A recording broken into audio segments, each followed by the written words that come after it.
ICC champions trophy host Pakistan হলেও যে টুর্নামেন্টের একক আধিপত্য নেই তাদের হাতে। পিসিবিকে যা ভাগ করতে হয়েছে আমিরাত ক্রিকেট বোর্ডের সঙ্গে, কারণটা এতদিনে সবার জানা। ভারত পাকিস্তান রাজনৈতিক দ্বন্দ্ব, খেলার মাঠকে রাজনীতির বাইরে রাখার নানামুখী আলোচনা হলেও ভারত পাকিস্তানের ক্রিকেট কূটনীতি বিখ্যাত নানা কারণে।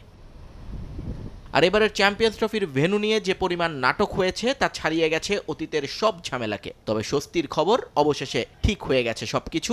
আমিরাতের দুবাইয়ের পাশাপাশি পাকিস্তানের ৩ শহরের স্টেডিয়ামগুলো প্রস্তুত ম্যাচ আয়োজনে। এবার এই টুর্নামেন্টকে আরও এক ধাপ এগিয়ে নিল আইসিসি। গতকাল আমিরাত সময় বিকেল ৪টায় আনুষ্ঠানিকভাবে টিকিট বিক্রির কার্যক্রম শুরু করে ক্রিকেটের নিয়ন্ত্রক সংস্থা। দুবাই ছাড়াও যে টিকিট পাওয়া যাচ্ছে পাকিস্তানের বেশ কয়েকটি শহরে, পাশাপাশি অনলাইনে আইসিসির ওয়েবসাইটের মাধ্যমে টিকিট কেনার চিরাচরিত যে নিয়ম তা তো আছেই।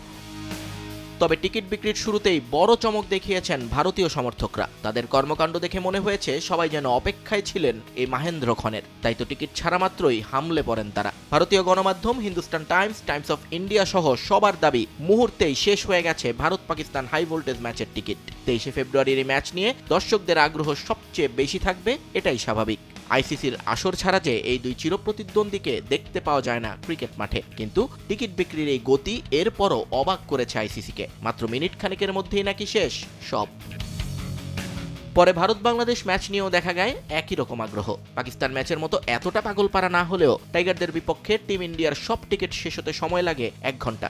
একই সময় শেষ হয়ে যায় নিউজিল্যান্ডের বিপক্ষের ম্যাচের টিকিটও।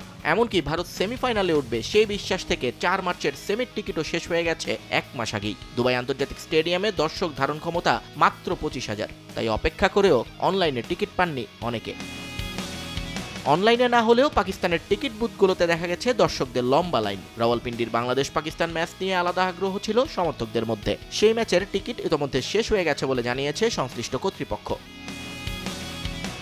ফাইনালের টিকিট বিক্রি হবে দুবাইয়ের সেমিফাইনালের পর, কারণ ভারত ফাইনালে উঠলে ম্যাচটি হওয়ার কথা আছে দুবাইয়ে, না হলে যে ফাইনাল ম্যাচের ভেন্যু বদলে চলে আসবে পাকিস্তানের লাহোরে। নিয়ন মোহাইমিন, সময় সংবাদ।